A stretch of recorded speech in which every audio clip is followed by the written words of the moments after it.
And here's my bit about Mary Sue's, Marty Stews, and all that. People keep going on and on about, oh, that the character has to have flaws, flaws, flaws, flaws.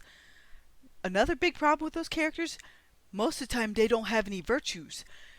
They're pretty much just like a cheat code version of a character where it's just put all skills to max and then boom, done. Um, that's the reason why, even with Uplift Protocol, um, Eliza isn't like a PhD doctorate. Um, she's just a really, really good pilot because she loves to fly both in and out of her suit. Um, I basically had her just get, a general education in the series, and then she did get like a degree with kind of like not an engineering degree, but I just had her get kind of like just a basic humanities type of thing. It doesn't really come up much. The characters that actually have a specialized degree is pretty much Lorraine with her medical license. And the thing is, by giving her the type of power she has, I don't have to go like super crazy into like a medical dictionary, because she kind of does it through in some intuitive stuff with her powers plus her training. Now, will I look at some basic first aid stuff? Like, yeah. But I'm also writing a superhero space opera. I'm not going to go super technical on a lot of things. That's the reason why I'm under new illusions of this being like, what do you call it? Like a hard sci fi or whatever. Yeah, it's like I'm not going in that direction, even though I love watching Isaac Arthur's videos about all sorts of space shenanigans and like how we're going to colonize other things. Like, that is fun. But I'm under no illusion of understanding how or why certain things work because again I'm just more focused on telling a story, and it also like I'll get that across to my readers and everything. It's like that's why I call it a superhero space opera and not like a superhero hard sci-fi or anything else like that, or even like I don't even say science fantasy, even though it could easily probably fit into that just because of the superhero aspect.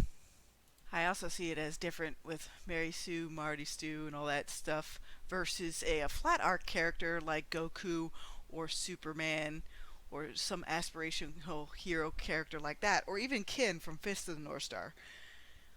I see them as more like an ideal to strive for in their particular setting, something that uplifts people, or does a compare and contrast with their side cast.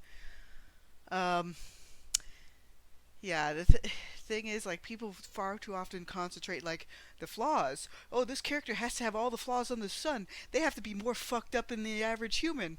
It's like, no, just like with D&D and other things when you're creating a character, give them a sort of balance. Like, this character is very pious, but maybe they have, like, a vice, like, I don't know, like, say, gluttony, or they're more like a sloth. You know, uh, yeah, give your character good and bad points, but stop basically like, oh, flaws. Like, stop hardcore concentrating on the flaws 24/7 to where you forget to put in the virtues. Again, this is just my 2 cents. Take it as you will. Um, yeah. Um, I know some people are like reviewing the Mulan new version movie or whatever. And instead of watching that, watch Hero, some Wuxia films. Watch Crouching Tiger, Hidden Dragon. You can see kind of a super aspect, like a supernatural power aspect versus like choreographed fights and some character development. Very simple virtues and vices on screen to help you understand the characters and how grounded they can be that way. Um, and also, I feel there's a difference between a power fantasy versus a mechanical Marty Stew or Mary Sue. Um, Power fantasies often do involve some super heroic aspects, but it's not always a detriment to the story. Like Big Trouble in Little China, some of the older like movies like the Last Starfighter, What else is a decent power fantasy? The old Conan movies. Um, yeah, I mean, because you see a character go through battles and everything else, and sure, they're probably gonna win. Because I guess I could link it back to it, but like different kinds of tension people can get from a story. Some people have got to have like, oh, they're gonna die, they're totally gonna die. I can't get any kind of catharsis, whatever, or I can't talk today, but yeah, I can't get my narrative bones going unless I know they're ultimately in danger type of narrative tension. Where readers like me, we get more of our tension from like, how are they gonna get out of that mess? I'll probably link it below. It's from my blog, and I basically got it off of Twitter. Because Twitter is good for some things sometimes, so there is that. Um, I guess I could do this like as a reader venture in topics. Probably like call it Mary Sue, Marty Stew, whatever, versus Power Fantasy versus whatever else. But there is a distinct difference. Honestly see Marty Stew's or Mary Sue characters kind of like we don't really know what kind of arc to give this character, so they'll just be good at everything kind of setup. Like the master of everything, and so that way they don't really have to worry about where to put the character in relation to other characters. The plot will move forward because of their capabilities or something. Um, I guess that's also the reason why I still try to watch older stuff. Like even the MacGyver show was fun to watch because it's like, how is this guy going to get out of this mess? What kind of crazy items is he going to make now? I guess that's the thing. Like even if you're going to make a Mary Sue or Marty Stew or something, try to make them likable at the very least. A lot of the examples nowadays, they're highly mechanical and unlikable characters. And no, I'll never consider Superman a Marty Stew. I won't consider Goku a Marty Stew either. They are mostly flat art characters, but recent writers for Superman have basically made him into a negative arc character, which I don't like. They're like, let's make Superman evil. Yeah. If you look at the blog, you'll see that fairly often, where it's like, that is pretty much kryptonite I wish I could throw into the sun and be like, be gone, thought. Get the hell out of my face. And that's how I feel about that. And besides, even with Uplift Protocol, to make sure that Eliza didn't end up to be like a mechanical Sue character, is she's really good at a handful of things, and she's pretty decent at using her powers because she grew up with them. They started developing around when she was 10. But I'm not going to make her a super genius at everything. Um, in a way, by putting her in the team dynamics that she does have, all those characters play off each other pretty well, I would say. The ideas I have for them will showcase why they are a team and why it's important for them to be a team. Because even in the prologue book, when they had the grav train, accident that happened where everything caved in because of the battle going on above the city, you know, I showed why those three work naturally as a team, before everybody else started showing up. Uh, Eddie, Lorraine, and Eliza have been friends for years, so they know each other pretty well. But even with some recent developments with the soon-to-be released chapter/issue 4, there's a reason why I have HeroNet the setup the way it is. Sure, it can be a drawback, but it's also an asset in some ways, especially if the heroes in question take a time to look up stuff about other supers/demis. I kind of wanted to make it a double-edged sword, and I even again had Star explain this, at one point, like why it was even created. But the thing is, with superhero stuff, as long as you keep that world consistent with whatever you're building, then it's fine. You don't have to go into detail about every little thing. People who understand superhero tropes, they'll be like, okay, yeah, I get it. It's like the Clark Kent and the glasses thing. Like, why didn't everybody ever figure out he was Superman? That sort of thing.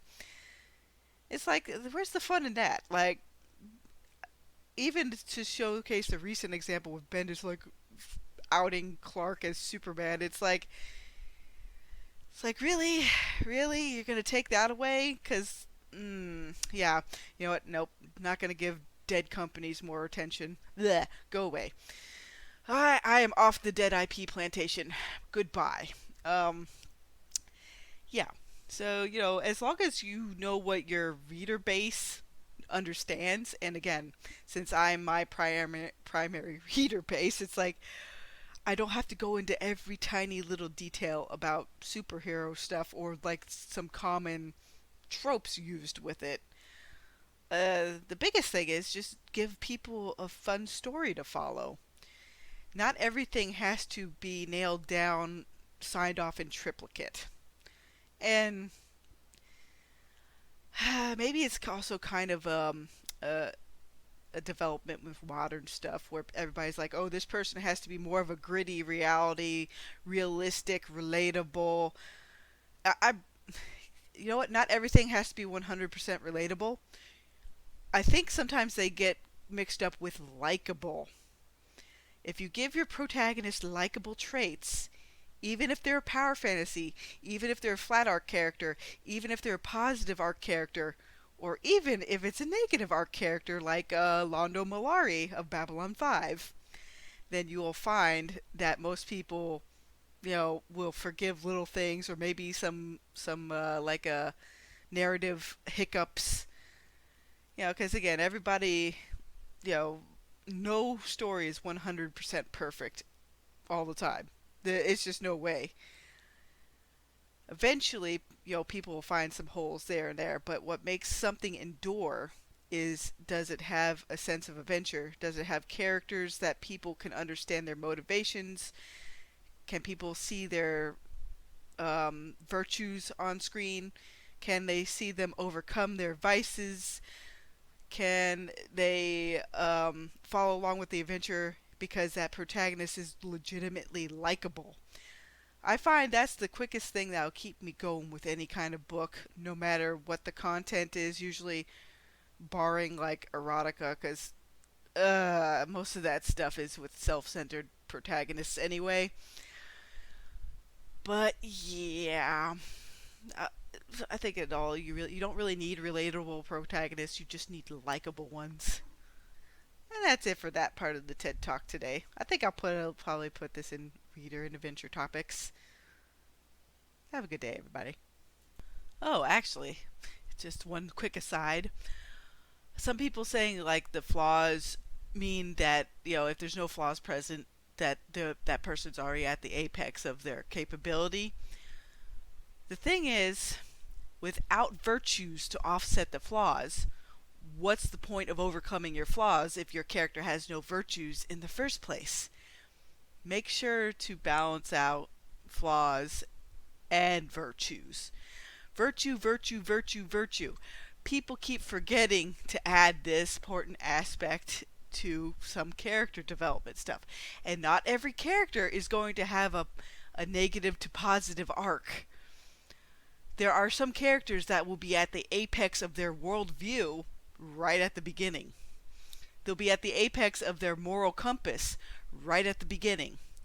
They'll be at the apex of their character arc right at the beginning because they're a flat arc character. And it's their side cast that will go through the change because of the central flat arc character. Okay, that's it.